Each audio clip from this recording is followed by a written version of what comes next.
Okay, and as I'm going through this, if anyone has questions, feel free to just stop and ask me. I'm happy to answer whatever I can answer. If I don't know, I'll tell you I don't know, and if I can, I'll let you in. Ingo is a remarkable individual, and I lived with him 3 times during my life. Well, actually, I guess we lived with him 4 times when we were growing up. He would often stay with us when he was working at SRI, and sometimes he'd stay at the hotel near SRI in Menlo Park, and sometimes he would stay with us, and sometimes he would bring some of his students, like Tom McNear, over to have dinner or some cocktails with us as family, not with me, because I was very young. I was in middle school at the time when that happened. But after I graduated from college, I lived with him. And then when I was in business school, and after I graduated from business school, I lived with him. And then when I did a sort of turnaround of a nonprofit organization right near the end of his life, I also lived with him. So I got to see him sort of from beginning to end in different phases of his life. But I really wanted to focus on this new story that we put out, The Master of Harmlessness.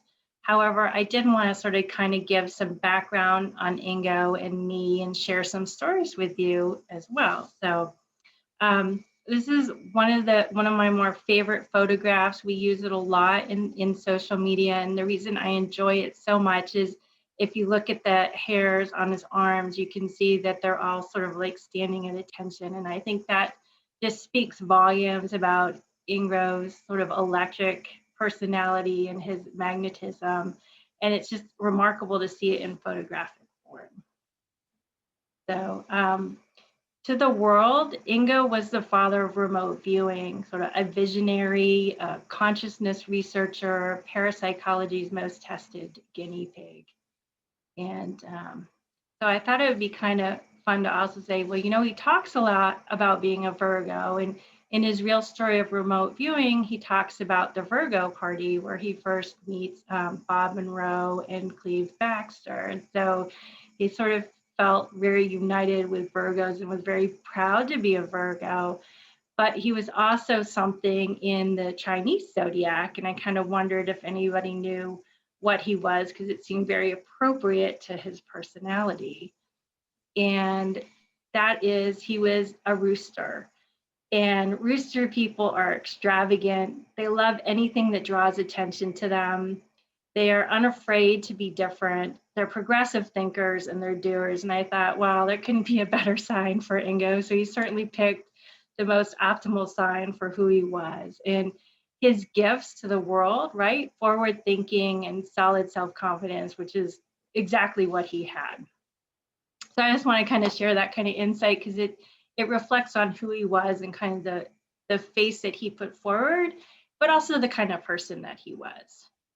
So, so just kind of to give you a little insight, when I thought about it, well, being a rooster was exactly right on, right? He was full of dreams, he was colorful, he was attractive, he was radiant, he was dashing, and he was really quite proud of himself. So I thought I'd kind of share some pictures that reflect that.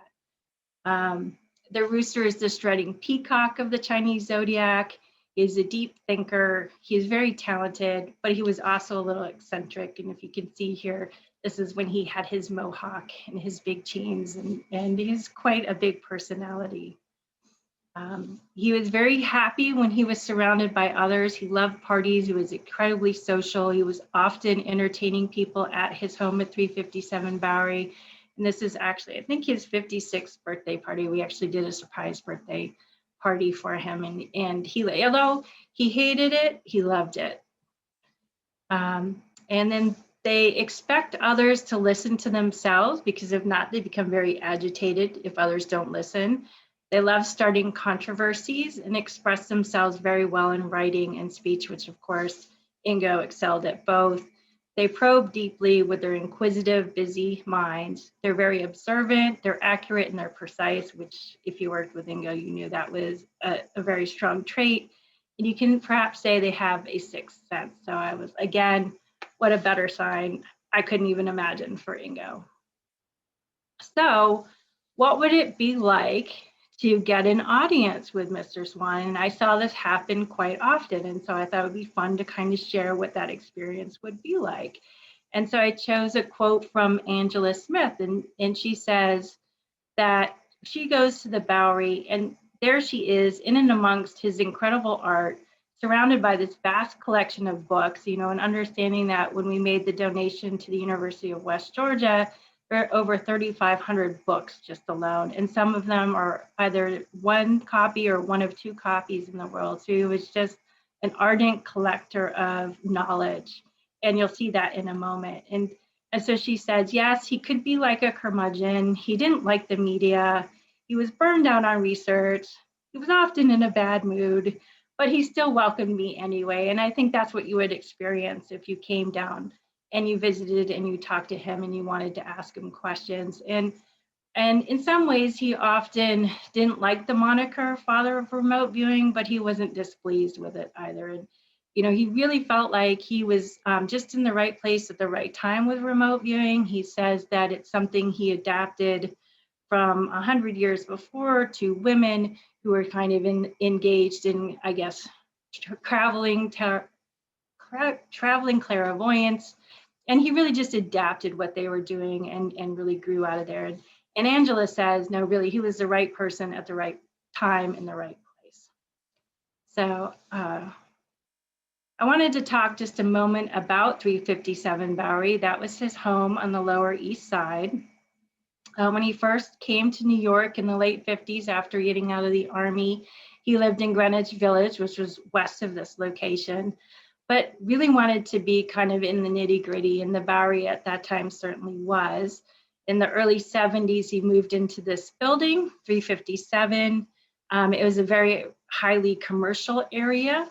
And when it finally came for sale a few years later in the mid-70s, he purchased it with a partner. And so he was living there while he was starting his work at SRI. And then, of course, in 1984, is kind of an interesting year because, as you may know, there was a handful of some personalities who showed up at 357 Bowery to do some training with Ingo. And they have wonderful, remarkable stories. And I actually just found the Polaroid of this group together. And I think Paul Smith has put it out and he has it in a bigger version. And you can see this group is in front of Ingo's most wondrous painting, Millennium. Millennium is actually, this is his sub-basement where his studio was down here. And Millennium stretched from corner to corner inside this basement. And each panel of this painting is 8 feet by 10 feet, and there are 3 panels. So they took up this entire space in the sub-basement. But you can sort of kind of still see some of the markings from the writing still on the building. And here we are in 2010. And what's kind of interesting about the 2000s is we start to see photographs and we start to see something interesting. We see what Ingo would often do, and that is to hang out on his stoop and just talk to anybody who went by. And I don't know that anybody realized that this person who kind of looked like a vagrant was actually the great Ingo Swann. And you can see it in this building from 2010. I've kind of like just highlighted where he is. And today you can actually find him in Google Maps of 357. This one is from 2008. Here he is sitting on his stoop with his coffee, again with the door propped open. And again, here is May of 2011. Here he is again sitting. And then once again, here's Google where he's sitting again. So if you were to visit him, you would most likely encounter him on the stoop waiting for you to come inside. And once you were kind of past whatever requirement questions he might ask of you to get in, before that even happened, before he would agree to even speak to you, the big key to getting into the door and beyond the stoop is astrology. And astrology was a very important and fundamental aspect to Ingo. And so he would request your date of birth, your place of birth, and your time. And he would do your chart, and he would then decide if you could get in and meet with him and talk with him or not. So it was really kind of funny that everything would start with astrology for him. And then once you were inside and you came inside 357 Bowery, the first thing you would notice is that it was exceptionally dark. There were there were lights, as you can kind of see in this photograph, but you can see the darkness behind Ingo. And Ingo, I think there was literally one plug and everything ran off an extension cord to that one plug. And so it was very dark. So you would notice that right away. And then you would be brought in and you would sit in his office. And his office was really a space that was lined by bookshelves. And here you can kind of see some of this huge library that he had collected. I mean, it was just impressive library. And he didn't have the internet. He had the foresight to say, no, I'm not going to have the internet because the government will be watching me. And that was in the 90s, but he did have a fax machine, and that's how he communicated with everyone. And you can see right now he's sitting on the other side, but you can see behind the table just the huge number of books that he had. And so if you came, this would be the chair that you sat in. You would talk to him. I spent many mornings reading newspaper just like this that's out here to him while he sat across the way, always with his cigar in hand. And I would take a fan that looks like is like out here and bring it in and make sure that the air was blowing at him so I didn't have to smell the smoke. But everybody else who came just sat and they just took in the smoke with Ingo. So it was quite an adventure to be in there with him. And so I thought maybe for those who, there are lots of sides to Ingo, and one of them is being a character, and he could be somewhat blunt at times, and I thought it might be fun. This is some of the footage from a documentary that was started back in 2009 with Ingo, and if he could just share his own words with you about saying hello and how he feels about meeting somebody.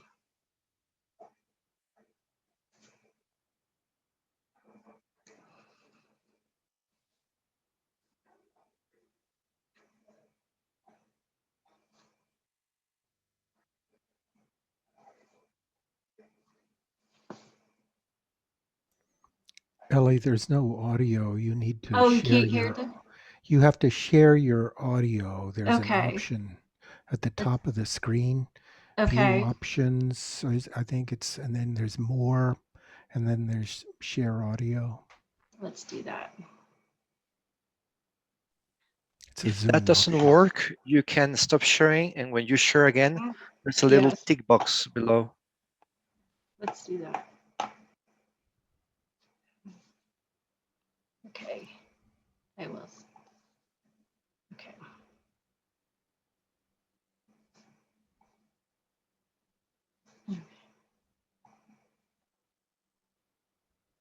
So,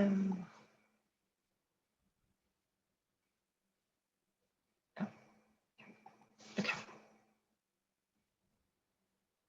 Okay, let's see if you can hear it now.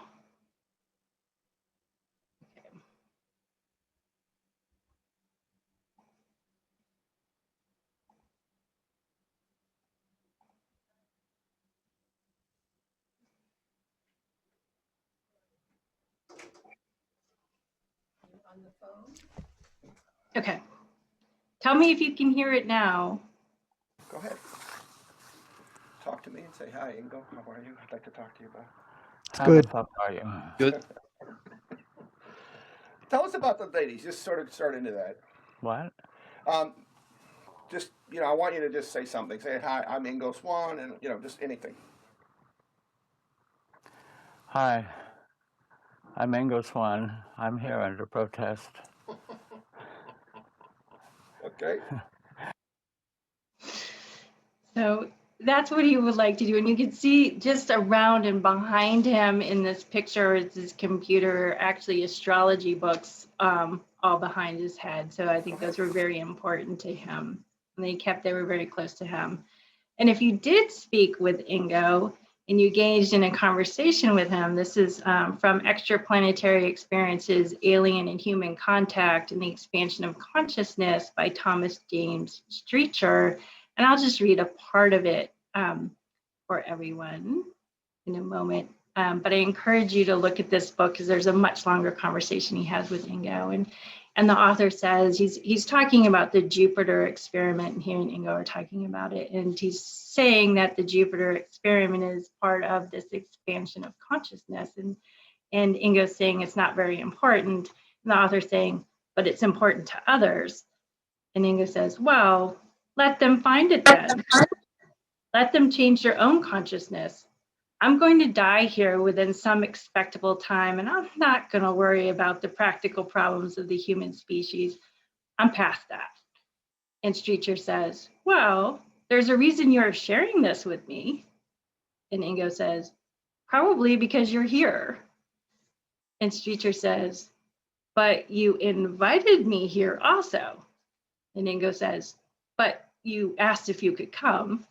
And Streeter says, you could just as easily said no, so there is a reason I'm here. And Ingo says, the reason for you being here and my reason for talking with you seem to be two different things. And Streeter says, do you want me to just report on the scientific end of this? And Ingo says, I don't care what you report on, it's your book. And I think that was kind of the nature with Ingo, is really having fun and engaging in a dialogue and having kind of a sneaky kind of personality. But for me, Ingo was always just Uncle Ingo to me, right? And so to me, he was just part of our family, and that's the way I looked at him. So my viewpoint of him is a little bit different than I think most people, just because he was just so much part of my growing up in my life, right? And so when I lived with him, he taught me to be aware of my surroundings, to memorize the subway system, you know, where to go, what stops to get off. He showed me shortcuts and cut-throughs in the system. He told me to avoid the tourists in Times Square and to avoid the seedy underbelly where the kind of the ones that had no qualm about doing drugs or engaging in other kind of activities in Tompkins Square Park. He introduced me to the corner bodega guys. I think all things that a family member would do to help you adjust to the new city, but he did something else too. So this is a modern view from Google Maps. It shows the corner of Bowery and East 4th Street, and we can sort of see over in this direction is the 357 Bowery where he lived. And this is where the Bowery splits off and becomes, the Cooper Square goes this way in one direction, the Bowery goes the other. And I would often be tempted to take the crosswalk that was closest to the building. And if I did, I would get a severe lashing. I was not allowed under any circumstances to use this crosswalk. I had to use the crosswalk on the other side with the light. I had to make sure it was green, and then I would wait, and I have to make sure the light was green to go the other way. And, you know, sometimes Ingo would be waiting for me on the stoop, and so he would watch me approach the building. And other times he would be inside, but trying to trick somebody who is psychic with their abilities is probably not a good strategy, and it never was for me. And he would know because he always said that on the street lamp lived a gremlin. And he told me that gremlins were very mysterious, but they were also very malicious. It was a spirit that's job was to just cause chaos. And the gremlin that lived on the streetlight caused many accidents in this intersection. Many pedestrians were hit. And in fact, in the crosswalk that I was not allowed to use, a drunk driver had come down, crossed over the median, hit two pedestrians, turned over, and actually crashed into his building. So that was kind of commonplace, but he said he could see clear as day the gremlin that lived on this street corner. So in addition to getting just the friendly advice that a family member would get, I also got guidance from somebody who could see things that I couldn't see and could interact with things that I couldn't necessarily interact with, but was very, very strong in his opinion about what I should do or not do, especially with these other entities and beings. So I think that was the fun part of being with Ingo.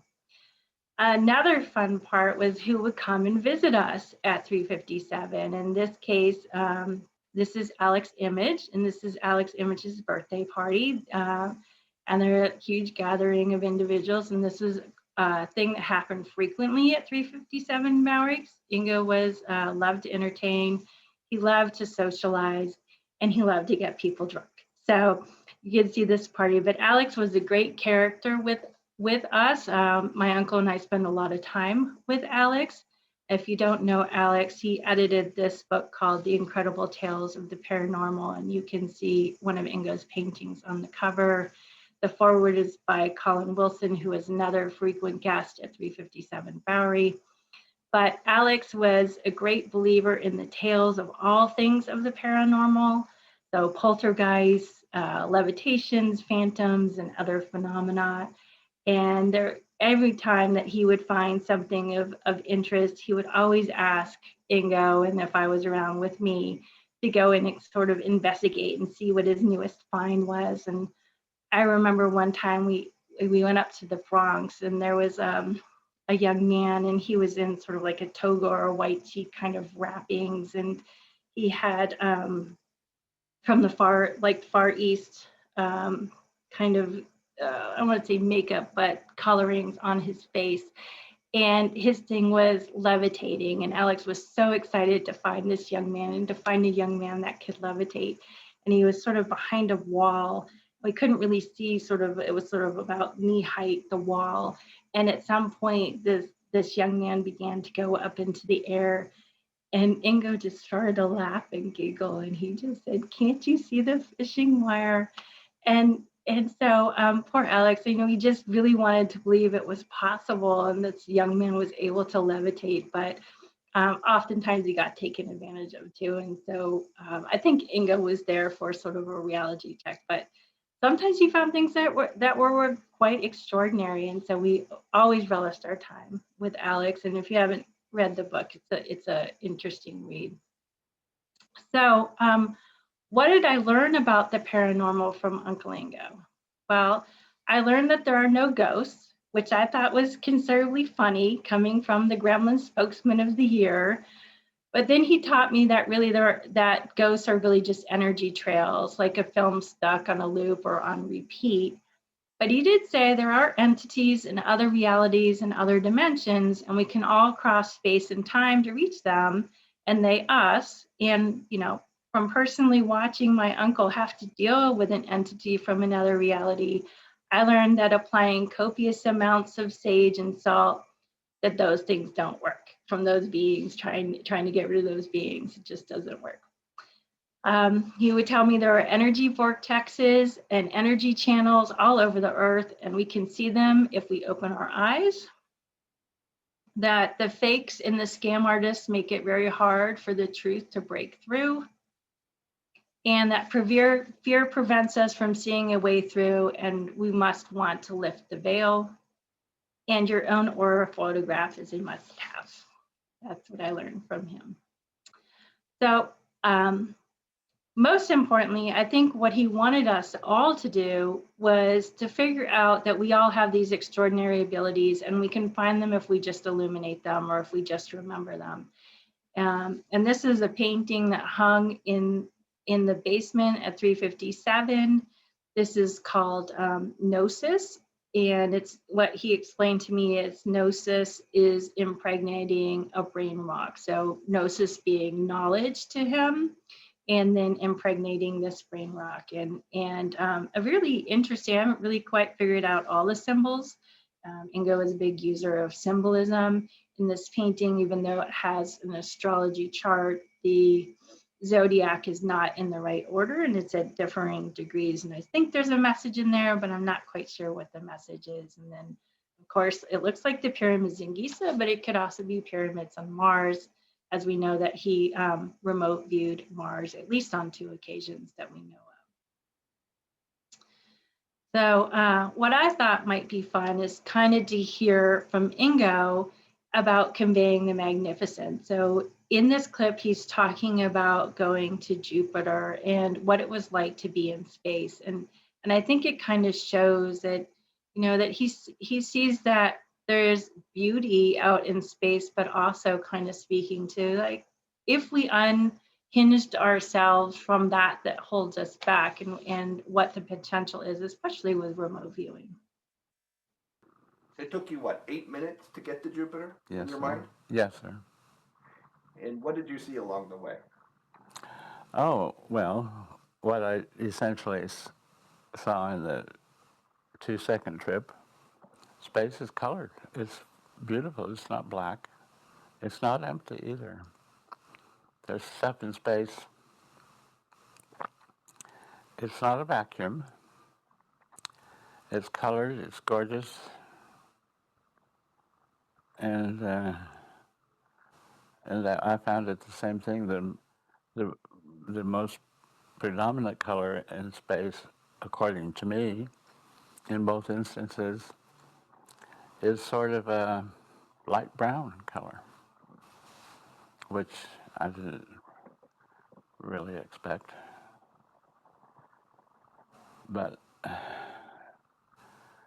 well, the Hubble photographs come very close, but they're on tiny pages, you know, and you can't get if you're out there, you get this feeling of eternity going in all directions, you know. There's not a frame around it, and that's really wild.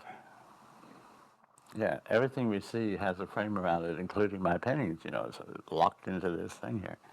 But you get into a medium such as the whole universe, and there's even sound in space, harmonic sounds. It sound like whale noises, or? No, nothing so poor whales. I mean, that's sort of crude in a way. No, the trembling sounds, vibrational sounds, and it's great. It was great. Forgive me for wandering off. No, but it's fantastic. Let me just break this a little.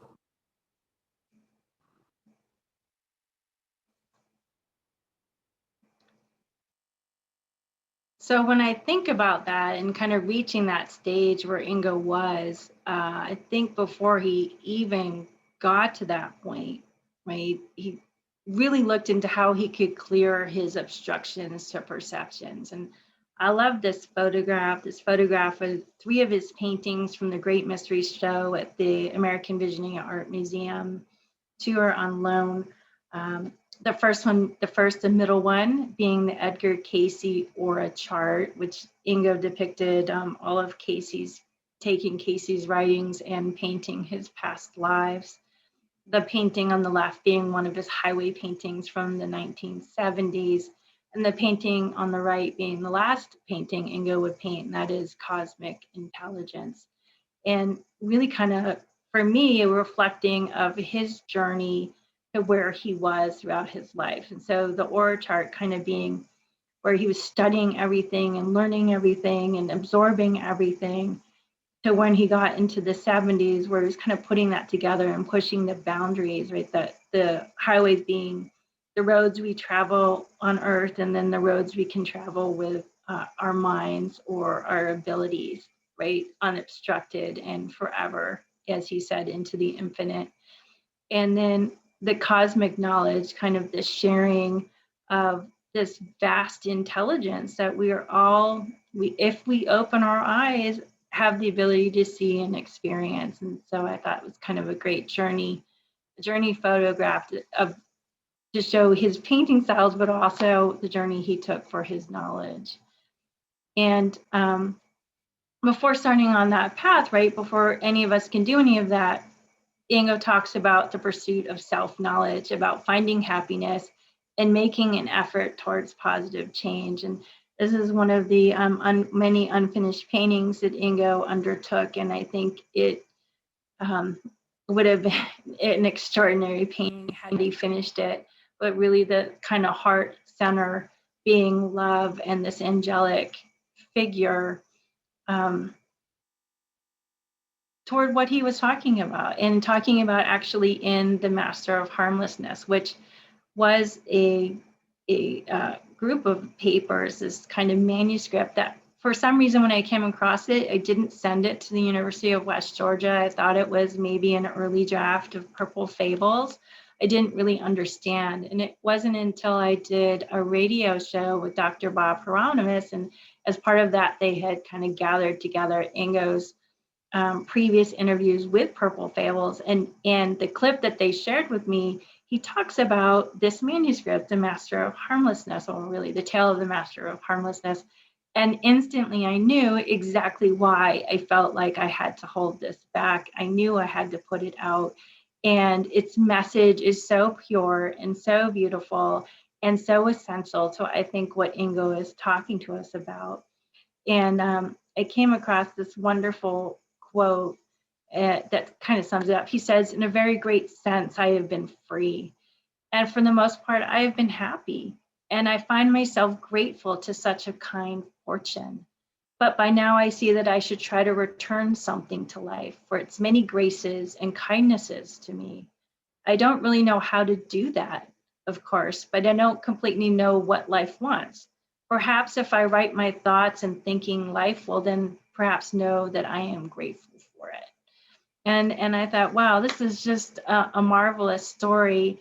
And when I was, Daz had asked me to speak to this group, and I was watching one of the previous get-togethers that you guys had, I saw Russell, and I saw Russell speaking about love, and I saw Russell speaking about these kind of ancient Eastern philosophies about how you clear the way, how you get these things so that out of you, your demons out of you, and you absorb your beautiful essence as the starting ground for how we could start to learn to perceive and open up and do all these things. And I thought, wow, this book and what Russell is saying are completely united. And I asked Dad, well, can we talk about this book? Because this book is, to me, so important. Well, once they held it back and waited until there was a message to do it at the right time.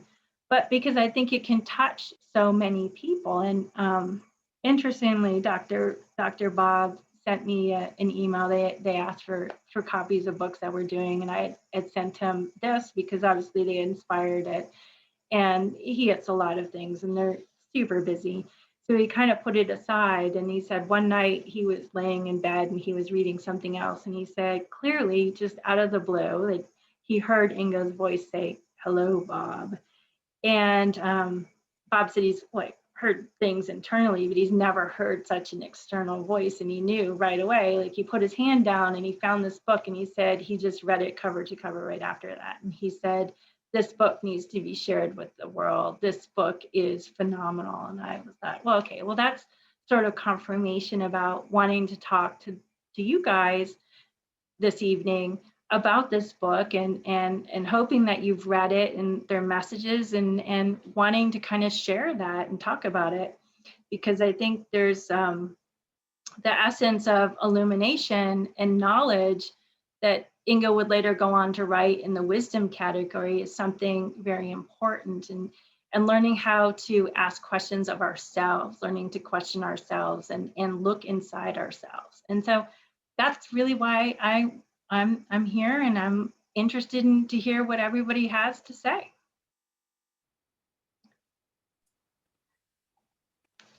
Thanks, Elly, for sharing that with us. I'm sure I'm speaking on behalf of everyone here, and thank you for sharing all those memories and pictures and stuff. It's fantastic.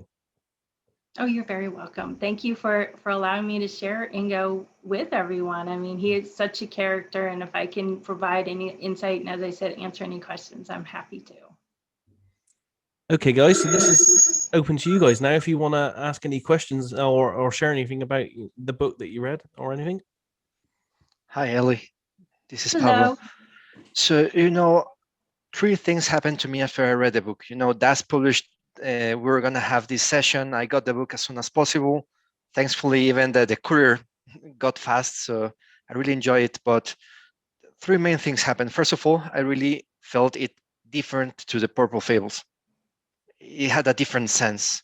Second, it felt like it's a story I've heard somewhere else, but I knew not from someone. It's something that is deep within you, and it resonated somehow.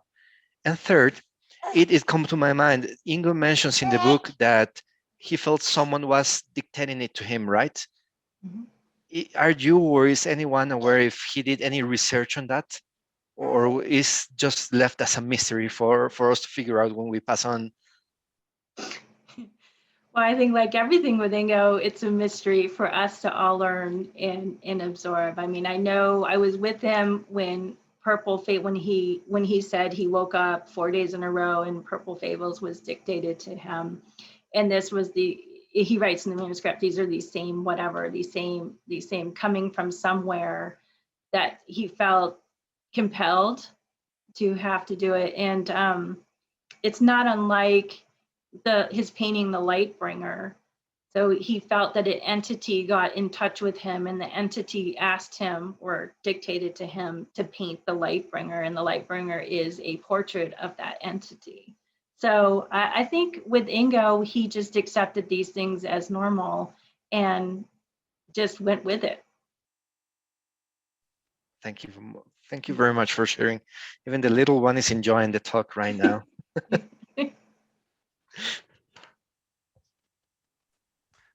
Who's up next? Go ahead.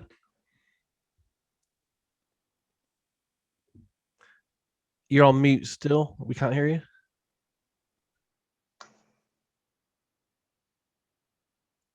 I think may have lost him there. I have a question someone wrote down for me on the board. I better ask.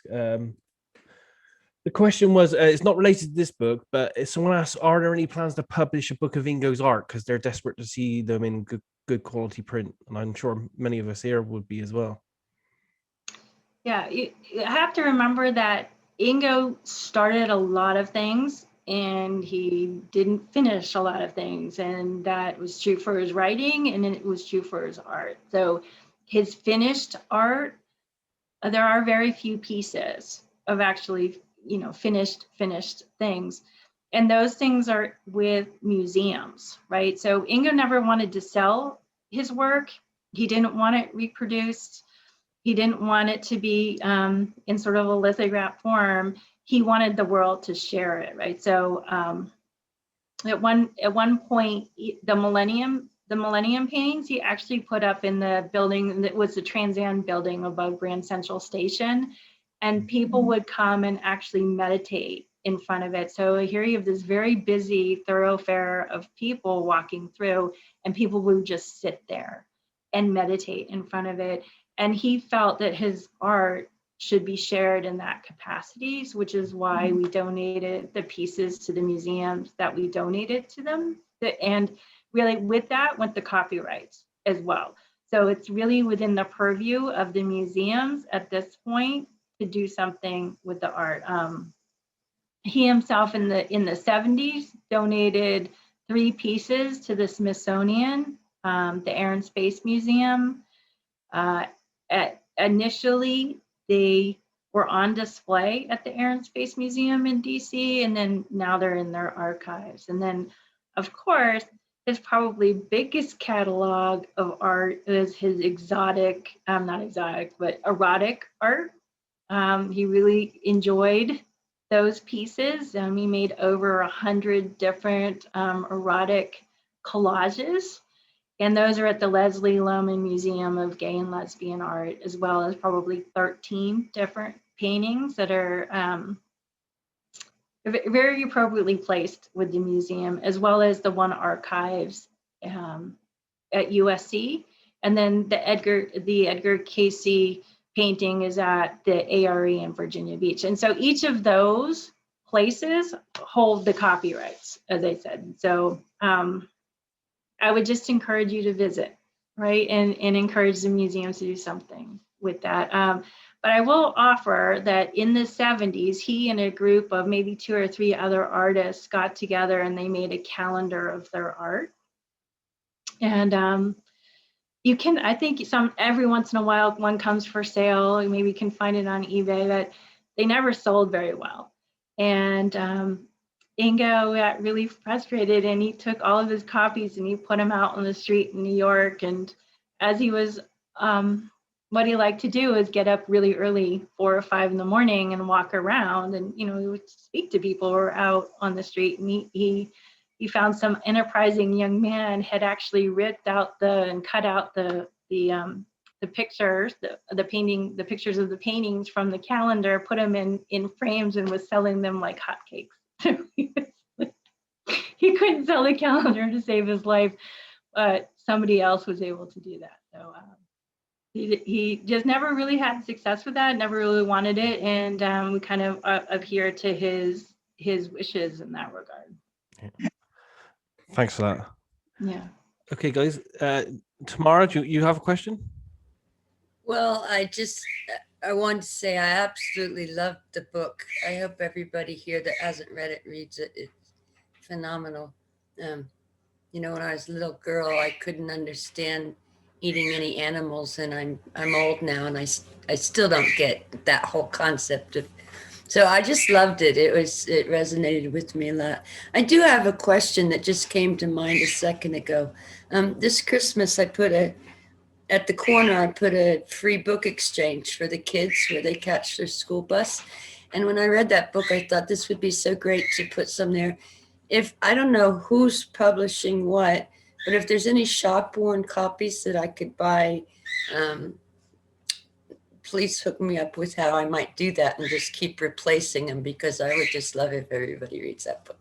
And it's an easy read. So it is a easy read, and it's fun because we're working to put it out in audiobook form too, and I selected an older gentleman to read it, and when you actually just listen to it, it penetrates you deeply. Awesome. And it's just for him, who this person is reading is not very familiar at all with anything that's Psi related, and I've gotten wonderful messages from the narrator of how it's touched him and how extraordinary a tale it is. So yeah, I think it can help but anybody that reads it, to get it in the hands of kids, I think would be really, really wonderful. Thank you for doing this.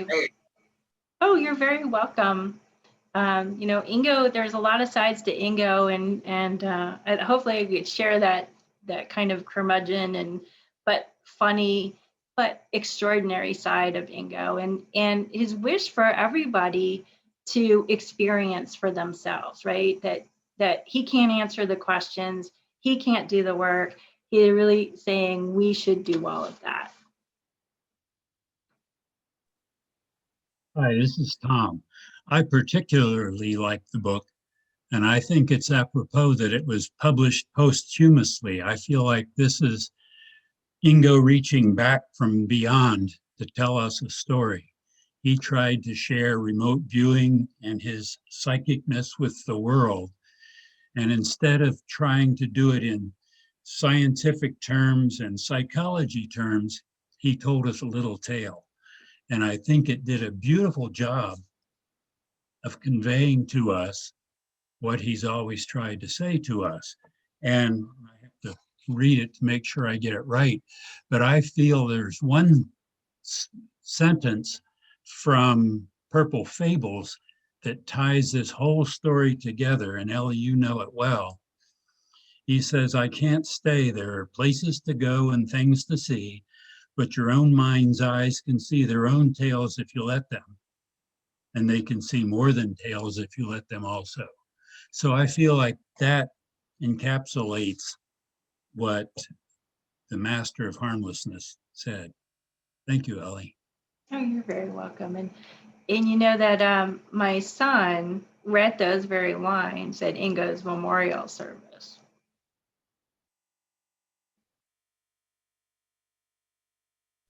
Who's next for a question? Go ahead. Hello, Elly. For me, it's a great honor to be able to just even talk to you. We're in Nanaimo right now. We actually normally live in Mexico. So wow. of course, that book is amazing. I just finished it yesterday. And I'm eventually going to get all of his books he can get published. And I started out in 2012 by going to the library and having the libraries find me books because you couldn't buy Everybody's Guide to Natural ESP. It was $180 on Amazon. So I think I got the copy right here. But anyways, I did. They bring things to your door now with Amazon. So yeah, amazing. You keep rocking and get all of his stuff out there, especially for me, his art. if somehow there could be table books or just more internet, higher res, big, get it out, because I love his art and a lot of things he did. Now, I have a question for you. Did you ever see Jean-Michel Basquiat? I know that Ingo and Warhol got along, and I know that you know, they had met and they were in a cool social scene. So that's one question. Did you ever meet Basquiat? What was going on with Basquiat? Because I know they were neighbors. And then the second question is, my experience being around people that are really proficient in the psi world, because of course I've been practicing for 9 years now and I've went to classes and all that, is that when you're near people that are good at psi or have a lot of practice with it, it's often things happen spontaneously, or it seems to work more and better for people that aren't even familiar with it. So I ask you, like, what's your experience or take? Have you ever by accident gone out of your body and seen something cool? Or so those are two questions. Again, thank you. Oh, I forgot the final thing. As far as I know, I'm the only white guy that knows as much as I do about the Mesoamerican calendar, which is the Mayan calendar, the Aztec calendar. I am adopted by Aztec people, and I lived with Mayan tradition people in Chiapas. So I don't just make stuff up. He was born on Ome Masat. Ome is 2. It's the duality, and it's the sacred number. And the duality, of course, refers to Ingo's sexuality, which I think is pretty cool. And Masat is the deer. And I wrote it down just so I don't forget it, but it's intuition, sensibility, sensitivity, and perception.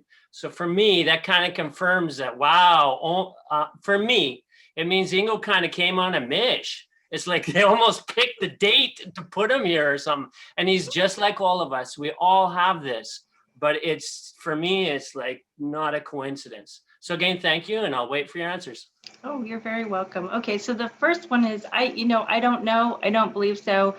Andy Warhol's studio was sort of catty corner to 357 Bowery.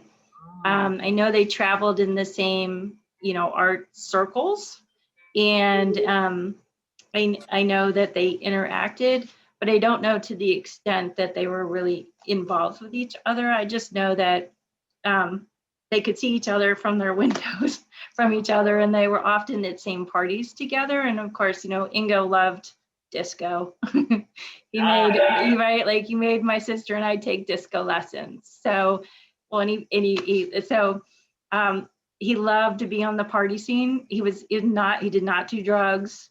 So, but he enjoyed the culture of it. And so even stretching back from Truman Capote and Tennessee Williams, really up until the 90s. So I can't say for certain to what extent with Andy Warhol and those around him. But it was fun to know that you could look out the window and see his studio over there. And then the second question, if you wouldn't mind repeating it. Well, first of all, that question, I also mentioned Jean-Michel Basquiat. He was a black guy with dreads, and his paintings now are worth $100 million. And he lived really close to Ingo in the 80s. Yeah. But I don't know if he didn't speak to me about him, and I don't know if what interactions they may have had, although they were close and they probably traveled in the same circles. Yes. Thank you. And then the second question is if you had any spontaneous psi experiences, or if you've had some amazing psi experiences that you feel comfortable talking about. Thank you again, and you take care. Yeah. Oh, absolutely. So, sometimes I would test my uncle, and so one time he and Paula Roberts decided they were going to see if they could move some things. So they had built like a house of cards. They put cards together in a form and fashion, and they were really concentrating on moving those cards. And they were like really deep in thought, and they had their eyes closed. And I don't know, I just like reached over to the cards and I like softly blew on them, and they fell over. And both Ingo and Paula were like, it works. Right? But then I had to tell them that I had blown the cards down. But Ingo also taught me how to develop energies around me and how to use those energies around me too. And the building itself, 357, had a lot of entities in it, and there were at times not happy experiences inside that building. And that's really how Ingo got to meet Paula Roberts, was to come and clear out this entity. But as they mentioned, you know, salt and sage didn't work in clearing out these entities. So quite often there were happenings attributed to these entities in the building that were not always comfortable experiences, I would say. Thanks for that. Who's next? Who has something to ask or share? Here, Daz, you just. Oh, sorry. Go ahead. Hello. Sorry. Thank you, Ellie. I haven't met you before. I was in the archives a few times, though, and I've corresponded with you a bit. I really enjoyed the presentation. My question is, if some of the manuscripts that are still in the archives, like the Mongolian prophecies and some of the others, are going to be on your docket to publish them at all? Poems and all of that? Well, I mean, he wrote a number of things, right? So he talks about the cosmic soap opera and Jimmy Wings and a lot of stories. And I think our goal is really to have people go to the archives and to research at the archives and to use the archives. Our goal in publishing really was to prevent the $800, $900 thing that was happening on eBay and Amazon, especially around penetration, right? But also to bring natural ESP and your Nostradamus factor and Ingo's works out there, and to make them affordable and available, especially in ebook or in audiobook format, so that people who wanted to have copies of these could without having to pay these exorbitant prices, and that it was readily available throughout the world.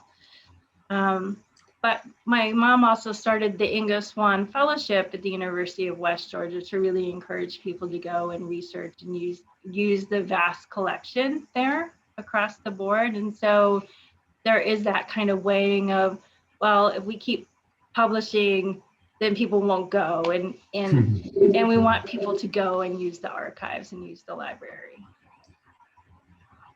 If I could just second that, I mean, it was so wonderful to be there because I learned, I admired Ingo before I got there, but after reading so many of his letters and all of the manuscripts and not even looking at all the paintings, I didn't have time. I just really encourage people to go if you're at all interested in research or just finding out more about Ingo.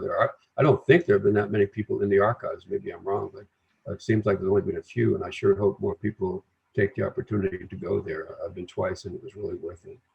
Yeah. They say the university says it's actually its most visited in special collections. Its most visited archives, and that was our goal. I tracked down Cleve Baxter's archives and helped facilitate getting those. Paula Roberts has given hers. Stephen Schwartz says he's giving his. Bill Roll, being the professor who started kind of the program at the University of West Georgia, his archives being there. And we're really hoping that it's a repository for this knowledge and that people will take advantage of it and go and experience it there.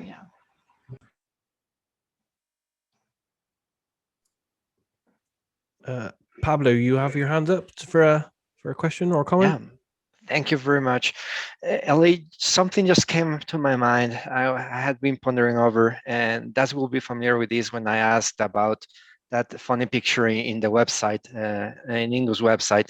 But you mentioned he left some messages in his paintings and so on. Do you think that was more like a prank, or he just wanted people, if they wanted to check it, or served a different purpose? Oh, I think he left lots of messages in his art, right? And his use of symbolism. I haven't decoded much of anything. But, his art was also for him too, right? He saw his paintings as his children, and so he was putting into it a great deal of energy. But I think there are messages in there. I think there are symbols in there. And I think that they will, people resonate with the paintings differently. and they feel differently. And I think that's what he was hoping for. And if you ever asked him, well, what is this about? Or what does this mean? He would say, well, what do you see there? What do you think it is? You know, and again, that was that kind of, I don't want to experience it. I want you to experience it. And I want you to figure it out for you, what it means for you. And it'll be different for everybody, I think. Thanks for sharing. And one last question. I knew about Ingo. In fact, I got into remote viewing and everything because of someone that knew him in the past. They were researchers that they happened to know Ingo and so on. His name Warren York. His associate Charlotte Geyer. She passed away a couple of years ago. But just in case, do those names, they were more like Scully and Mulder from the X-Files, right? They were always popping up in some places, asking questions, documenting. Do they sound familiar, or there were like just millions of people visiting there? I can't say for certain. I mean, Ingo had a stream of visitors, right? So anyone, and he was very great, and he was gracious to everybody who came. So I don't want to give that impression. I mean, he enjoyed speaking with individuals. He enjoyed speaking with the people in his neighborhood. I mean, he would treat somebody, a homeless person on the street, just as well as when he was interacting with royalty. You know, that was just the caliber of who he was. Thanks for sharing. Yeah.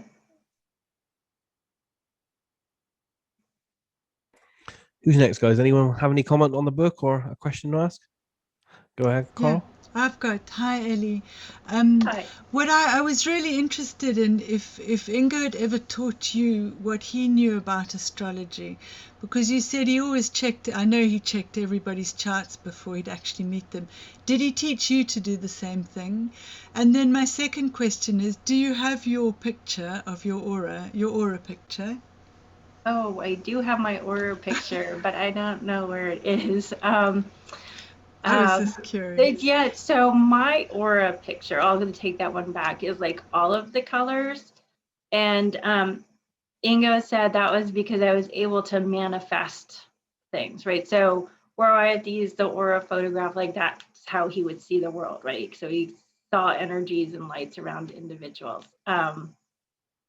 But would never tell anybody what their aura looked like, right? Or just like he would not really do astrology readings, because he felt like if you told somebody, they would manifest it themselves, right, and guide it themselves. But we did work together on a book, and the manuscript is at the University of West Georgia, and that is the Astrology of Serial Killers. He felt like to really explain how he saw astrology, he wanted to take a group that would be so extreme, right, that you could do humanitarians or good things, but we all have this level of good in us, right? So not enough to differentiate, but you could really take the extreme, right? The serial killer, I mean, that is so far away from the norm, and do the astrological chart of the serial killers. And the way he looked at it, instead of how I think most people look at astrology, is he would look at the degree and then what degree and what sign that was. So it was based on the degree instead of the sign, if that makes sense. And so we spent a lot of time, and he would talk to me at great length about his method of doing this. But really his greatest student was my mom. And he and my mom were great students together of astrology. That's really interesting. Thank you.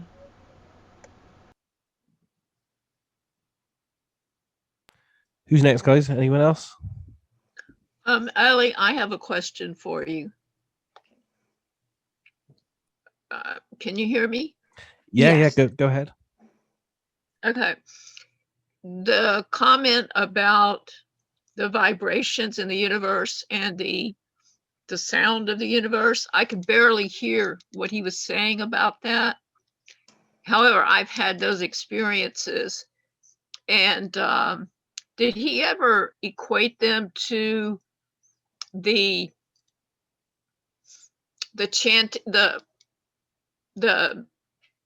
chanting the monks of Tibet, the or anything like that? Mhm. Well, I mean, he everything he painted, his furniture. So a lot of his furniture he found on the street, and he would drag it in, and then he would refinish it or paint it, and he always painted it in Tibetan colors. He had a lot of music that sort of unleashed vibrational energies. So yeah, I think he was a strong believer in that. I mean, he was always searching for something that was beyond what you would think of our natural five senses, and vibrationally very important to him. But he could not levitate. No, he couldn't levitate. No, he couldn't levitate. No, at least I never Okay, saw thank him. you. But I never saw him levitate. Let's put it that way. Okay, I won't go any more down that path, but thank you. Right. Mhm. I have another question, if I may. I'm a little confused. I always thought people's auras changed regularly. Like if you, it sounds like you're saying one picture for life, and is that accurate, or? No. And no, I was just saying, he said you should get it done because so you could see what I see, right? That just to see what's around you. But he would say it would change all over, right? And we could be walking down the street and he would say, oh, that person, oh, that's not good. Their aura is very dark. They're probably going to die soon, or they're very sick, right? So it was always in flux. I think it was more so that you could see that there were these energy fields around you, and you could understand that they could be seen, right? And that you could work to seeing them. Yes. Thank you. That clarifies that. I have not a question about the book. I have a comment about the book that I really enjoyed. I'm not sure if I understand it fully yet, though. I'll have to read it again, I think. But I really enjoyed it. The part that, and it was over a period of parts, that every time people looked at him, the character and the main character, the eyes were different colors. I thought that was, I don't know why that resonated with me so much, but I particularly like that bit. And another bit I liked as well is, and this comes from actually, visiting Ingo and meeting Ingo, is the bits about the animals and stuff, because I remember that Ingo was sat on that stoop when I went there, and when I sat there and had a coffee with him and stuff, and he kind of had this resonance with the local birds, the pigeons and stuff, and I heard a good story off of Robert Knight about how he was only accepted into the building once the pigeons told Ingo to let him in, which that had some good resonance as well. I'm looking to see if I can. I mean, I think he would call them. I think they reacted to Ingo. I mean, he was just had that energy about him. I was looking to see if I had a photograph of it. I mean, we would go and we would walk down to Christopher Square Park, which was in the West Village. So it was a few miles to the west. And we would sit in that park, and the pigeons would come to him too. Just as much as they would fly in a great flock and then land on the stoop and around him. And of course, probably because he fed them too. He would bring out oh, here we go. So this is him with my son with the pigeons. They're all the pigeons. Yeah, that definitely resonated with me when I read that about the little animals. That just brought it all back, and the story from Robert Knight where he said that Ingo said, I'll only let you in if the pigeon flies around in the air, comes down, and then lands on my left foot within the next 5 minutes or so. And that actually happened. So that was the only reason he got let inside. Yeah, right. Yeah. Fantastic. Anyone else got anything they'd like to ask or share? Yeah, hi Ellie, it's Russell. Hi, Russell. I just, first off, want to thank you for making Ingo available to us. To see all this extra material and everything is, it's a dream come true. The book, I really loved, and naturally, part of what's always fascinated me and interests me in regards to Ingo is the resolving of, or the eradication of, the things that impinge on human expression. So in the book, Master of Harmlessness, which I love very much, once everybody else in my house let me read it, was those singular, bubbles or demons, as they were called, but more importantly, the larger collective ones. I found the manner or the implied manner of popping or dissolving those to be very impactful to me. So one question I do have, and it's a new question because I just became aware of it, what, if you don't mind, what method did Ingo and the person he brought in to assist him utilize to clear the space of negative presence? Oh, so you're talking about in the building? Yes. You're talking about in the building? What did they do? Well, first they shored themselves up with a lot of wine. Mhm. And then they went and threw a lot of salt all over the floor and burned a lot of sage. And it didn't really have the effect that they were looking for in that regard. I don't know if Ingo actually interacted with these entities, but I knew they were in the building. He says that when he first moved into the building, when he was just renting his space, it really was the third floor, that there were a pair of transvestite prostitutes that lived on the third floor, and they had put a upside down pentagram. They painted that on the wall. And even though Ingo had ultimately painted over it, Charlie House, who was a known astrologer who lived on the third floor and actually was worked a great deal with Ingo, but had his own clients. Charlie House actually passed away on the third floor, and it was Ingo who discovered him. And it was kind of from that moment, he always said that the third floor, just kind of bad things always happened on the third floor. So after Charlie House passed away, an artist from France moved in, kind of made it her studio, and she was very healthy.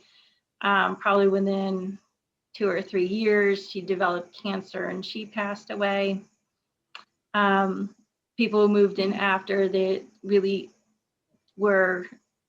had a great relationship. They broke up and had bad things happen in their life. So obviously Ingo knew that something was going on. Some bad energy had been attracted to this third floor and encapsulated in the third floor, and whatever was there, whatever he did was not successful. And that ultimately led, and Paula Roberts talks about this story. So Paula Roberts was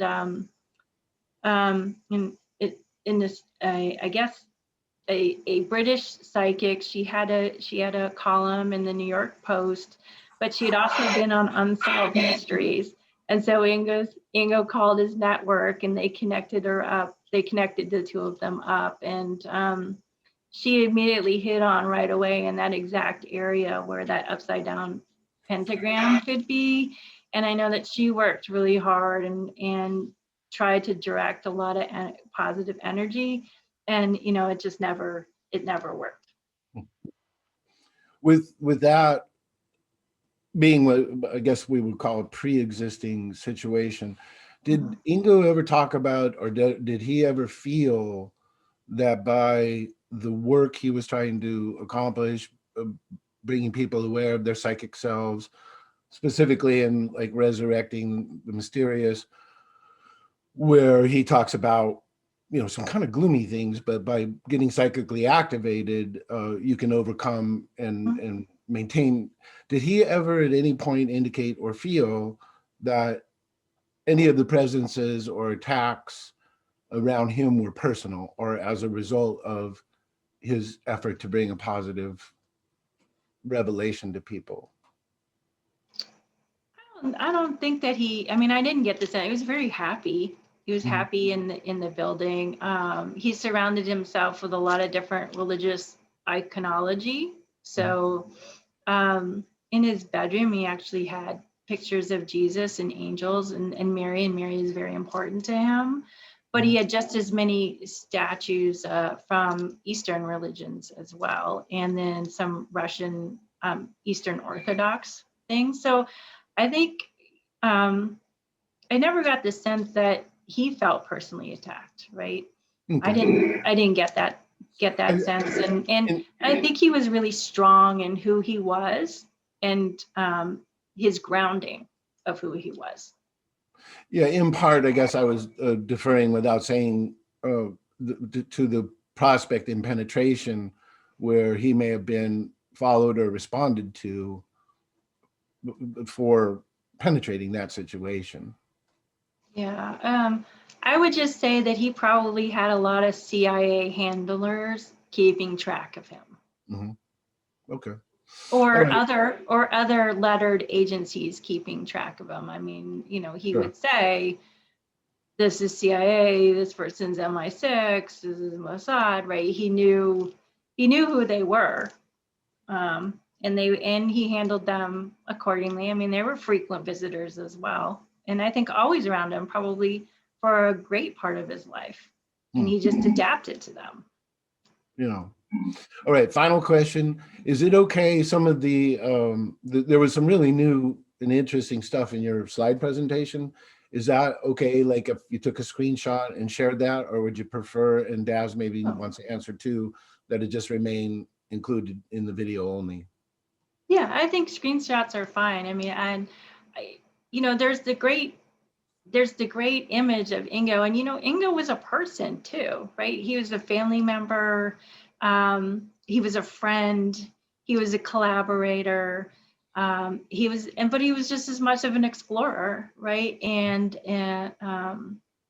in the concept of going out and, like I said, experiencing. And so if you share that, I'm happy for that. Okay, Daz. Okay, great. Well, speaking of family, I've never really shared this with anybody before, but my first, like I'll say, connection or bonding to Ingo was when I discovered his autobiography. And when he talked about his grandmother being a point of protection, it was very moving to me, because I was having horrible experiences in my childhood with certain factors, and parental issues were fairly significant.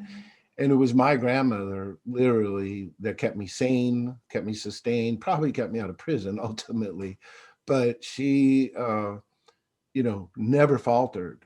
And when I very first started to read that part of Ingo's autobiography, you know, where he was not always well received for his advanced perceptions, how she had protected him. And so that started my connection. And then, you know, from there, the fascination has grown, and the new stuff he shared today was really meaningful. So thank you, Elly. Oh, you're very welcome. Yeah, he had, well, two grandmothers. His parents grew up as neighbors, and so one grandmother Johnson and grandmother Swann, they both ran boarding houses for minors in Telluride, and they were both extraordinary cooks. And I think that's where he got his love of cooking and entertaining, was from his two grandmothers. And the one grandmother you're referencing, she was sort of thought of as the town gypsy, if you would, right? So people would come to her and want to know if they were having a boy or a girl. And she taught my grandmother how to be a palm reader.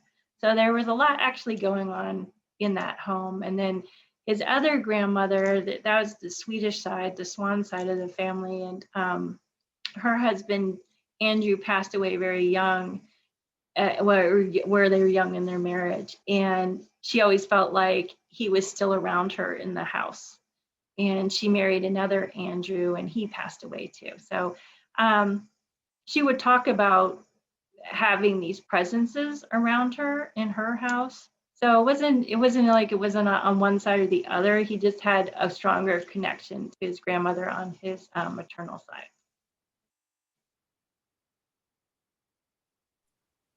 Okay, I have a question here from Anita. She asked, I know the answer to this, but I'll let you answer this as well. Did Ingo ever write books under any other aliases, or did he co-write with any other writers? Hmm.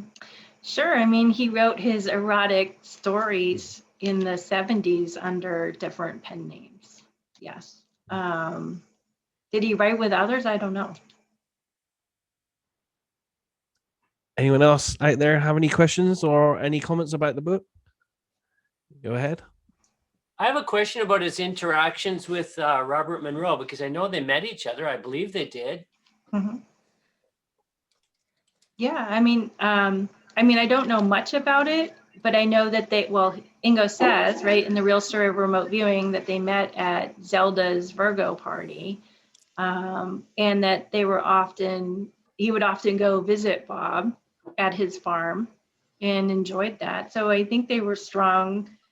There was a strong sort of connection. We were both kind of in the same area. This was kind of the new and happening thing in the 70s. And so I think there was some sort of collaboration. I don't know to what level or to what extent.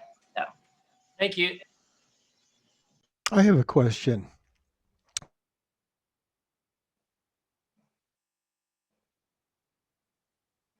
I think he's on mute. Yeah, go ahead. You need to unmute. Can you hear me now? Yep. Okay.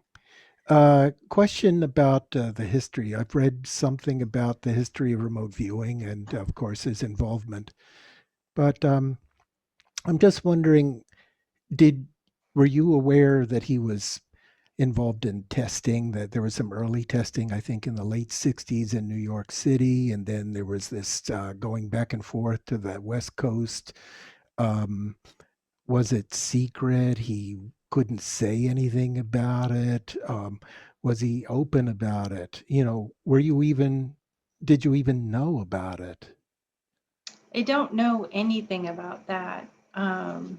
I only know what he writes about in the real story of remote viewing. I mean, I suspect that he was doing things with the government much sooner than what he says, and I suspect he was doing a lot of research and experiments with other organizations sooner, but I don't have anything to support that. Okay, thank you. I've got a question. Did Ingo ever go fishing in Northwest Arkansas? I don't know if he did or not, actually. He wasn't one to travel much, but he did travel with Tom, didn't he travel with you once? We went to Mexico together. I had something, he asked the question, Don asked the question about traveling back and forth to the West Coast.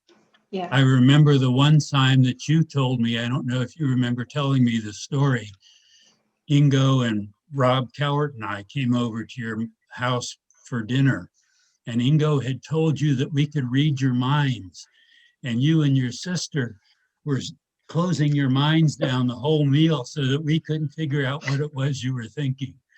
So you knew that much. Well, I can tell you all this much. It's been plenty cold up here, and we've had a lot of fun, me and my buddies. And I'm sorry I'm late getting in here. It's just wonderful to be here. Oh, good. Can I ask a question? Yeah, go ahead. Did he ever travel to India or to Tibet or into China or into any, where did the links to the Eastern cultures come from? His links to Tibet, the Tibetan culture, did it come from something, the family, or did he have it all his life, or did he develop it at a particular stage, or do you know? Mm-hmm. Well, after college, he joined the army. This was like at the end of the Korean War, and he was stationed in the Far East. And he took, he actually worked on the general staff for the whole Far East. And so he was afforded opportunities to travel in Korea and Japan and through South Korea, and took that opportunity to study, at least in the East Asian, right? By visiting locations and really getting a sort of bird's eye view and going in and spending time in different cultures. So I know that he was on leave quite often.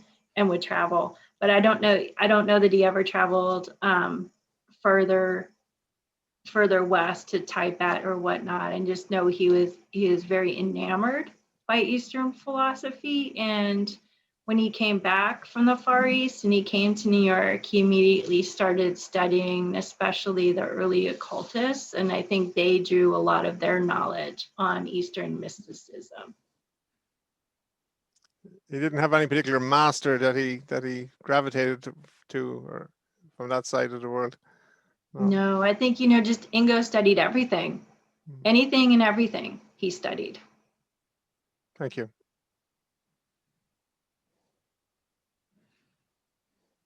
Any of you guys got any other questions or comments? Yeah, I've got a question, Ellie. Thank you for meeting with us. And I'm sorry if you've already said this, I had to step away for a little bit, but do you do remote viewing at all? Or do you do anything with the esoteric? May I ask why not? No. So it's really interesting. That's a side of Ingo I did not know. I mean, I knew when he was bringing his students, we didn't know what that was. We knew they were students and we knew they could read our minds. And that was right. That, as Tom said, we kind of shielded ourselves. But you have to remember, Ingo had high security clearance and he took that very, very seriously. And so we did not know what he was doing. We did not know about remote viewing. And remote viewing was not really made public until the mid-90s. I knew that when Bob Durant came, Bob Durant came and studied with him, and he and Ingo would do remote viewing sessions and I would transcribe them for him. But that was like the one side that I did not know. I know, so Ingo imparted on me everything else except for remote viewing. And I think what he said to my mom was that we weren't good candidates for remote viewing. And maybe it was just because he wanted to share all of his other sides and not be everything about remote viewing. Remote viewing was just one of many things that he was interested in, involved with, and wanted to share with us. Thank you. And Daz, if you can let me share my screen for 1 second. Ellie talked about the spirits in Ingo's loft. I would like to show you a photo that I took that shows several orbs. So let me.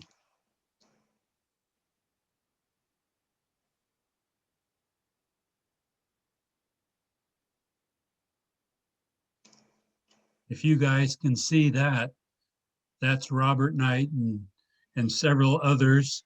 And you can see the several orbs, and I have quite a few photographs that have those orbs in his studio. And I thought that sort of supports Ellie's thoughts about activities and entities in his loft. I thought you would be interested in seeing that.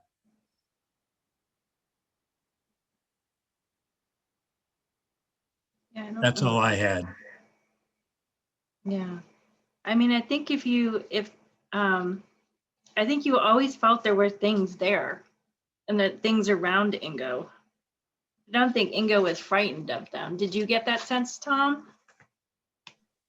No, they were just there. It's like you say, you could feel them, but it was to be expected that you could feel them. You could feel them, yeah.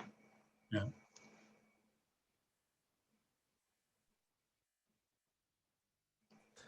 Ellie, you mentioned that you were going to get the book done as an audiobook. Do you have a time scale for that, or is it in production at the moment?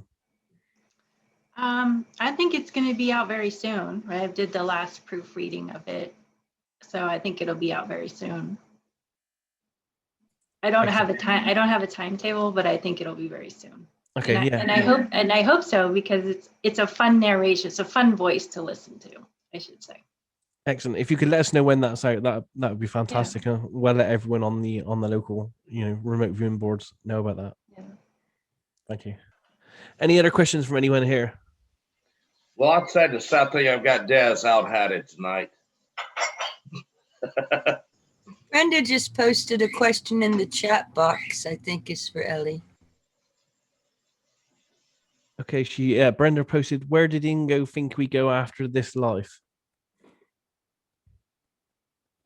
Well, if you read Resurrecting the Mysterious, right, he says if we have not done our job to develop ourselves psychically, we will end up in sort of the middle, I don't know, I'm the middle zone, nowhere, as just an unformed energy, and will be attracted to the next copulating thing that is happening around us. And so that is why he says that we should work on becoming these kind of light beings so that we can reach a higher stage, so we don't keep repeating and repeating and repeating over and over again.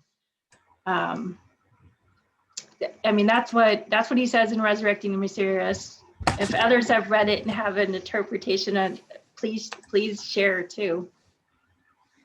Well, I'll throw one thing in, Brenda. So the chapter that Ellie just referred to is Resurrecting the Mysterious, page 37, and it's called The You, a Preamble. And it's the clearest and most direct, almost unsettling description of the possibility. So if you have that book, or if you don't have that book, I highly recommend getting it. There's so many things in here that bring about his deeper philosophy, which is a combination of all of the various practices and studies, and kind of shares more of his conclusions than I've ever found anywhere in his work. So I highly recommend it.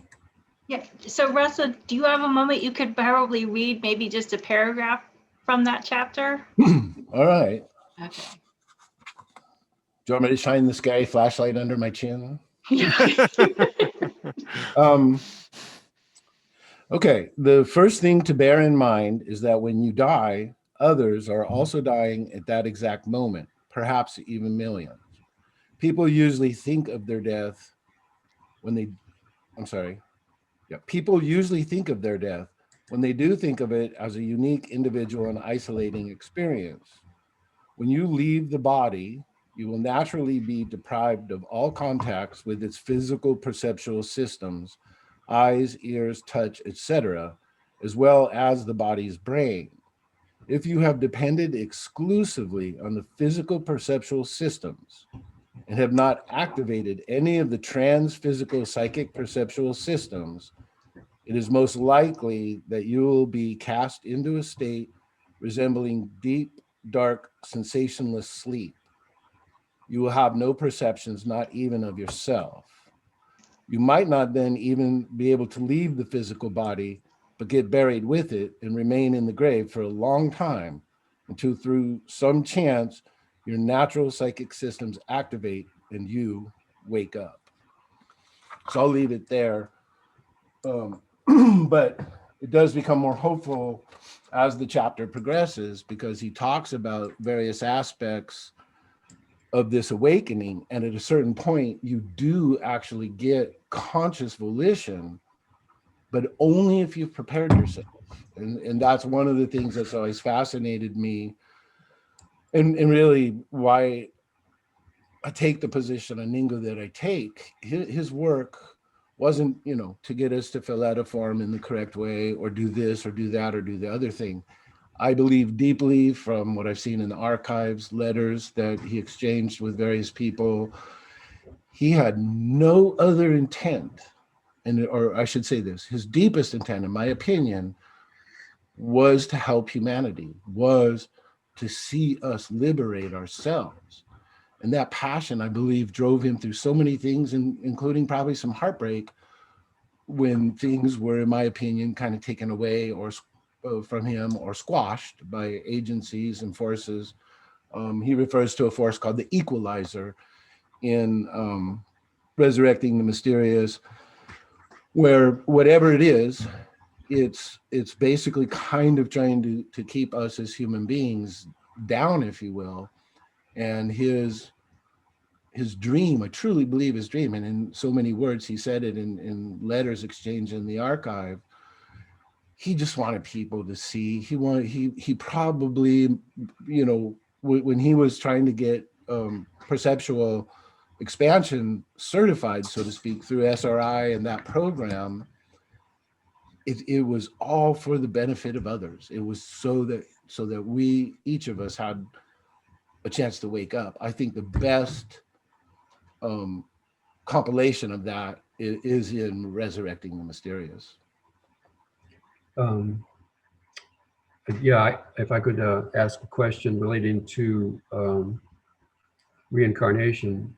One of the manuscripts, Ingo talks about being the reincarnation of a famous Hollywood actor, and said that other people that felt the same way. So Matt, I wanted to ask Elly and Tom if Ingo ever talked about that, as well as this whole idea that he traced all his reincarnations back 2,000 years, which he doesn't document in that manuscript, just the first one. So that, yeah, that's my question, if he talked about that to either of you. Mm-hmm. I think what was important for him in understanding sort of his initiative into past life regression was to understand why he had these ailments and why he was experiencing what he was in his physical body. Right. And when he came to understand in his past life who he was and what this person had, right, Rudolph Valentino, and having these stomach issues, they instantly evaporated for him, right? His vision got better, these ailments that he had suddenly were alleviated. And I think it was the experience of just understanding that. But I can't answer like why people feel that they are, everybody feels that they are the same, they have the same past lives. And I think Ingo talks about that in Resurrecting the Mysterious. I know that sort of past lives was very important to him, and that's why we put out the Windy Song. So the Windy Song, right, he wrote in the 70s, and he tried to get it published forever, and nobody would ever publish it. And I think it's just the most beautiful story about reincarnation. It's a very simple story, but it's a very elegant story, and a very touching story about reincarnation. Elly, and I was gonna ask more or less what John was talking about, because I read this other book by Raul da Silva, and he also mentioned that Ingo was really reserved about it. It was more like it was for him and himself only. So do you have any impression of that? And my second question is, did he anytime talked about how he went to tackle knowing about his past lives, or was just something he never discussed? You know, he only really mentioned it in the way of, I have this wonderful story called The Windy Song, and really about getting in touch with this aspect of what you've been through in past lives, from the viewpoint of alleviating these physical ailments, right? So that was really how he discussed it with me. I know he studied it extensively when he studied Edgar Cayce. He certainly studied it when he was with L. Ron Hubbard. You know, that was part of something that was very important to him when he was with Scientology. But he never really discussed it, and he never really wanted to talk to me about like who he was exactly. I think it was the experiences and what he was learning and what he could let go from those traumatic experiences in his past life to help him in where he was now. And did he talk to you about it, Tom? We really didn't discuss reincarnation, other than the fact that we'd be sitting around the table eating, and he would mention, oh, that's because I did this. And it was almost like, you know, I caught the bus yesterday morning or something. It was all matter of fact. And we would go on with our conversations, and I would usually nod and we would move on. So no, we never really talked about reincarnation in any depth. One last quick question there. Did he ever encourage you or anyone else to look into your own past lives? Like he did with the aura photo, you should at least get it once in a lifetime? I mean, I think, you know, understand too that different things were important to Ingo at different junctures in his life. And I think in the late 60s, early 70s, reincarnation was very important to him, right? And but not, you know, and different things were important at different times. So when I was with him as an adult, he was working on the serial killer book. He had just finished the Great Apparitions of Mary. He was very much into his erotic collages, you know, so Ingo traversed a whole like landscape of things that were interesting to him. I think if we had spoken to him in the late 60s or early 70s, we'd probably we'd have a different conversation with Ingo about reincarnation. But I would say that he does delve into it and explores it I think, very eloquently in Resurrecting the Mysterious. Okay, Ellie, Bill's going to point out some small thing. I'm like 20 miles from Flippen, Arkansas, so I thought you might get a laugh out of that. Okay.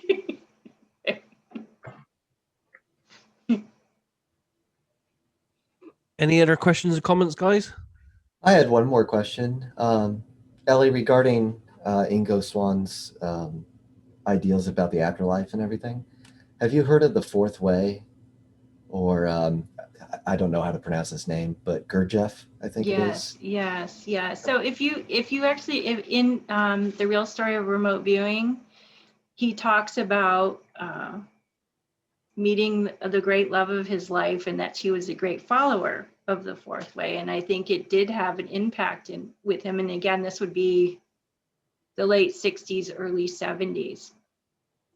And so I think they did study it together for a while. Yes. That's awesome. Thank you. Ellie, may I throw one thing out to Pablo's question? Mm-hmm. Probably more important than any other aspect of that one phase of Ingo's life where he was looking at prior biographies. In Resurrecting the Mysterious, you'll see he prefers a term re-embodiment versus reincarnation. Yeah. But one significant thing that he achieved that I don't know many people understand the import of is he, in the Scientology modality, became what's known as a Class 6 auditor, which is no small task. In fact, it's probably more difficult than any of the other alleged levels and so forth. And during that time, while he's moving through the various classes, he was required to do all kinds of his own personal self-introspection to the point that then he assisted others. So as a Class 6 auditor, he would have probably sat for a minimum of hundreds of hours and listened to other people describe their perceptions of an out of this life biography and all kinds of other unusual mental phenomena.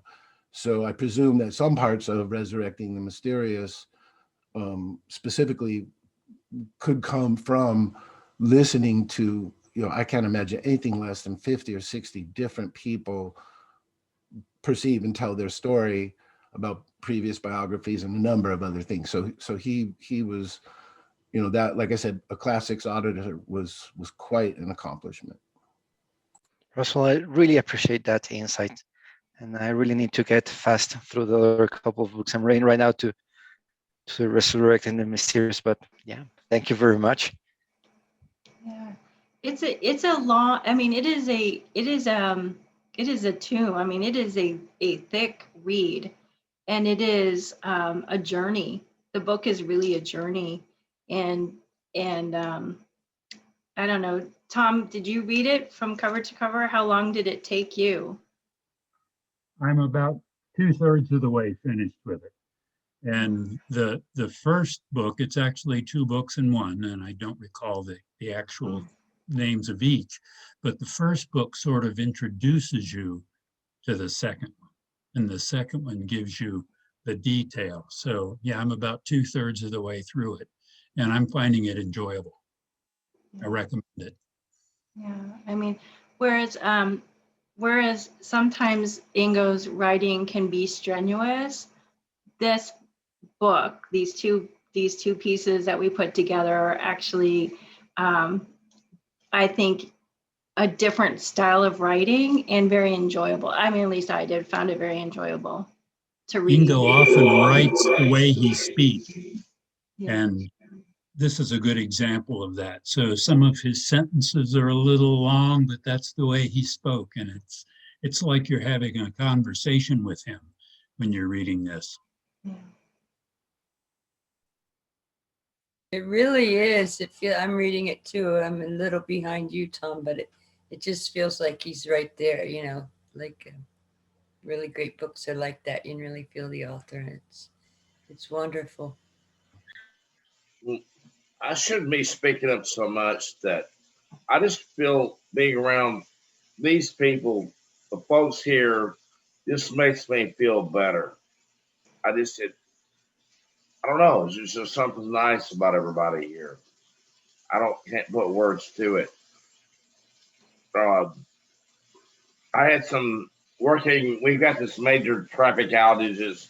I'm a telecommunications worker, and I'm waiting for the call back. And I call my boss, like, man, these guys are a bunch of idiots and everything, but they're not very good. I know I got to make a change. I got to go back from access back to transmission.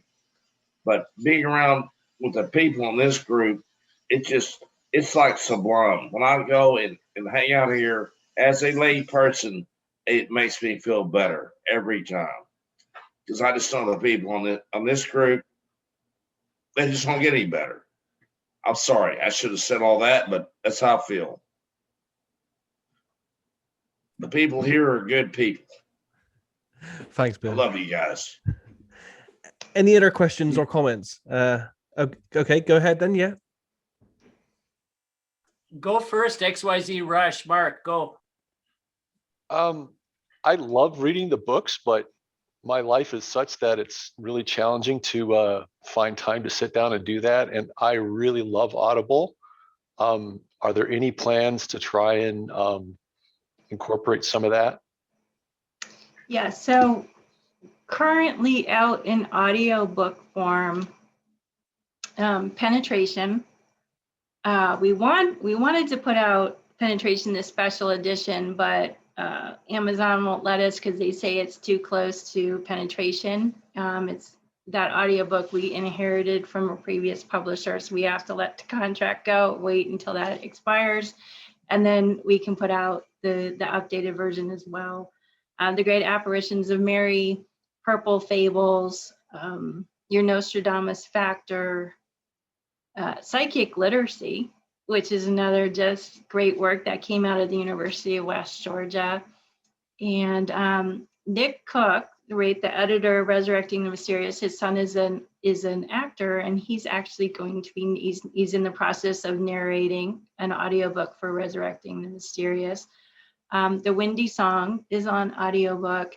We're working with another narrator for Preserving the Psychic Child. That will be out in audiobook. And then interestingly, and I love this story, there was a young man who just loves Ingo's things, and we found that he was really wanted to put psychic sexuality out and started to just put them out on his own YouTube channel. So we got in touch with him, and now he's going to be doing the official version of psychic sexuality in an audiobook form. So he's about halfway finished now with that, and it's kind of cool and exciting, and to see a young YouTuber kind of take over and tackle Ingo's psychic sexuality, that's great. Everybody's Guide to Natural ESP, I think that's a hard one to put in audiobook because you have to you really have to see, I think, the sketches that what Ingo is talking about, and I'm not sure that lends itself to audiobook form. I think that's why we kind of been hesitant to put that one out.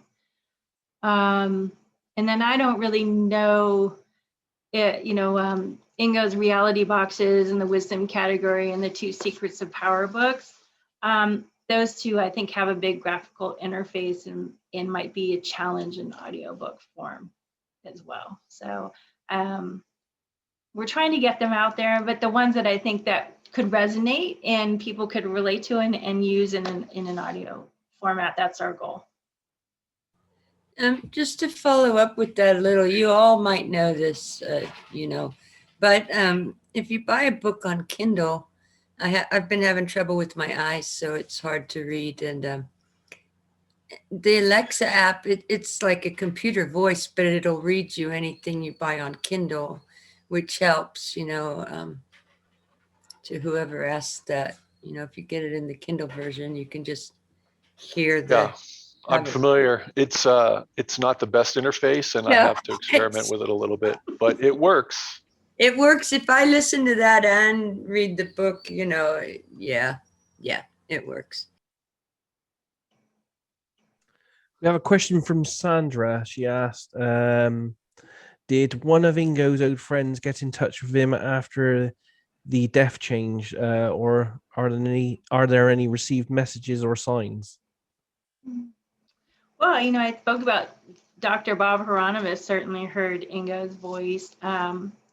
Flynn Oliveria at the University of West Georgia said she has heard his voice, encouraging her and guiding her. And she came, again, before she came to the University of West Georgia, she didn't even know anything about anything, parapsychology, nothing. And to have this experience, and she says her work with Ingo has been life-changing.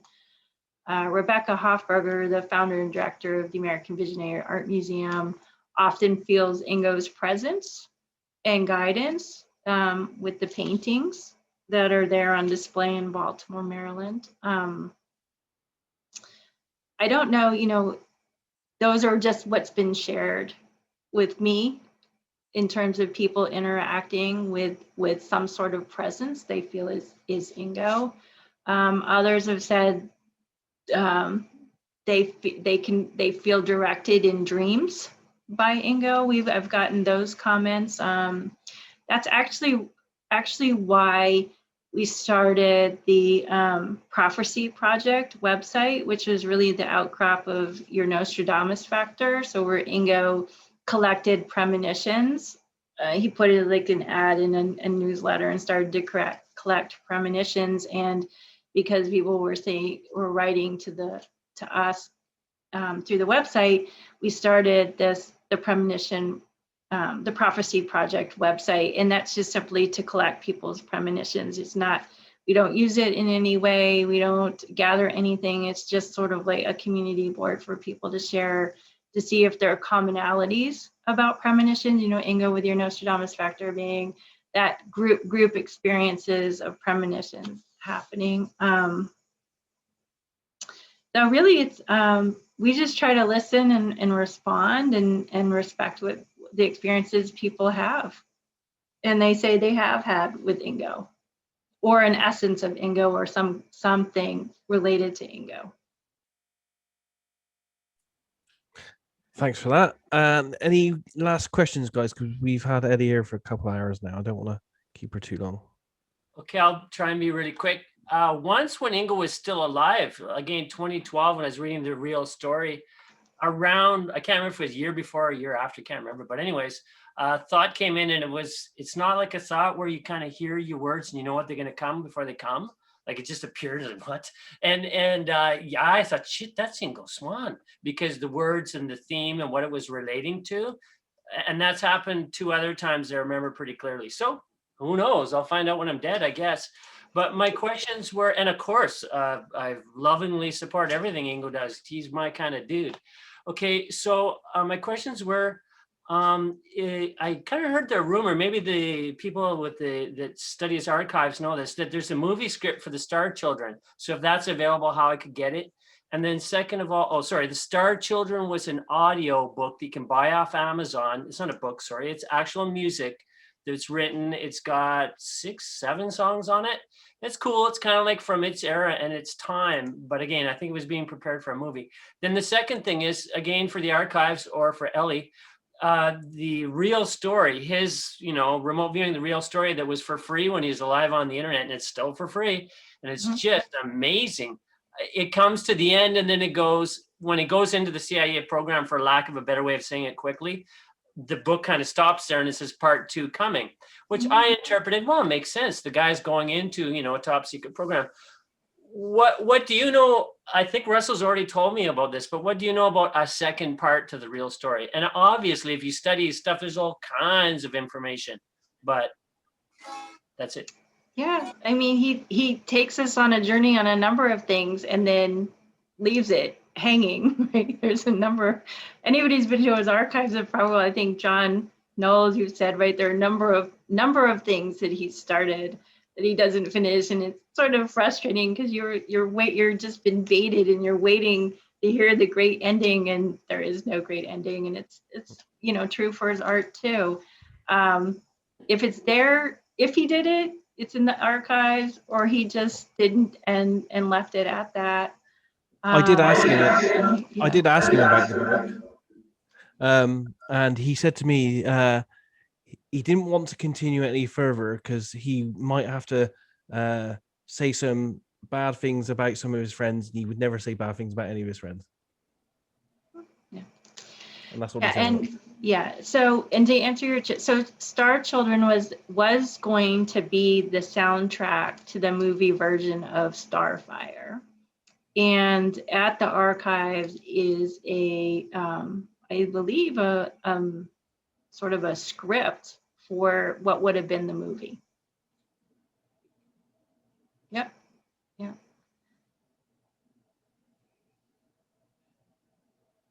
Here's the album. You just reminded me of it. Oh, look, I have two. And yeah, is that what you're going to make a play? Yeah. So I think it's a really fun. I think it's an interesting album because he worked with Steve Halpern on that. Steve Halpern, of course, being the big transcendental new age sound and music. And yet here it is. It's sort of a disco, new agey rock music oriented piece. And I'll tell you, he would put that on all the time and dance to. I mean, he loved it. He loved it. He wrote the lyrics, and he relished that album. Is it on Amazon Music? I think Steve Halpern has it on his website. We have a link on the Ingo Swann website to it. Hey, I know everybody, we don't go out of this world, everything stays behind, but I just think I've got to lose my Kalishnikov and somebody else gets it.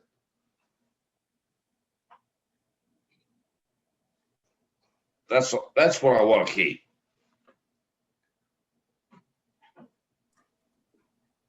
Any other last questions, guys, or any last comments before we round this up? Just one comment or question. There's one book of Ingo I couldn't get easily, and probably it's not related to anything we talked about, but is what will happen when the Soviets take over. That's the only one, but it is, completely Ingo's book. Any remark about it? Yes. I was in high school when he wrote that book, and I remember it clearly. His friend Tom Joyce did all the graphics for it, so all the drawings for it. I have all the original plates for it, so when it was printed, so he actually self-published that book. Yes, but we're not going to republish it. But there are copies at the University of West Georgia, and I think every once in a while they crop up on eBay too. Okay, thank you. Yeah, just curious about it. Oh, so see, Tom has a copy of it. Yeah. So you have to, Ingo came through the Cold War, and the real threat of the Soviets was very front and center for him and ever present for him. And I think it's actually a compilation book. So he edits a series of different essays put together. He was not fond of communism. No, he's not fond of communism. No. Eddie, on behalf of everyone here, I just want to thank you for sharing so much with us today and sharing so much of your family life and your personal life as well. It's been great, and thank you for that excellent presentation at the beginning. It was brilliant. Thank you. Oh, you're very welcome. Thank you for allowing me the opportunity to talk about Ingo and to share them with you.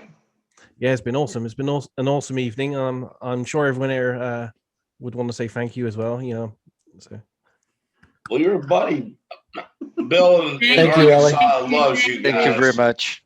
Yeah, Great thank you way very to much. start the weekend. And thank you everyone for turning up. Real wonderful. Thank you too, Dad. Thank you. Thank you. Take care, everyone. Have a good weekend. That's You just too. the coolest Bye-bye. guy on the planet. I mean, look at him. He has that friendly smile. We just love him. Makes Cease the world better. Take care, guys. You have a good weekend. You too. Bye-bye. Bye.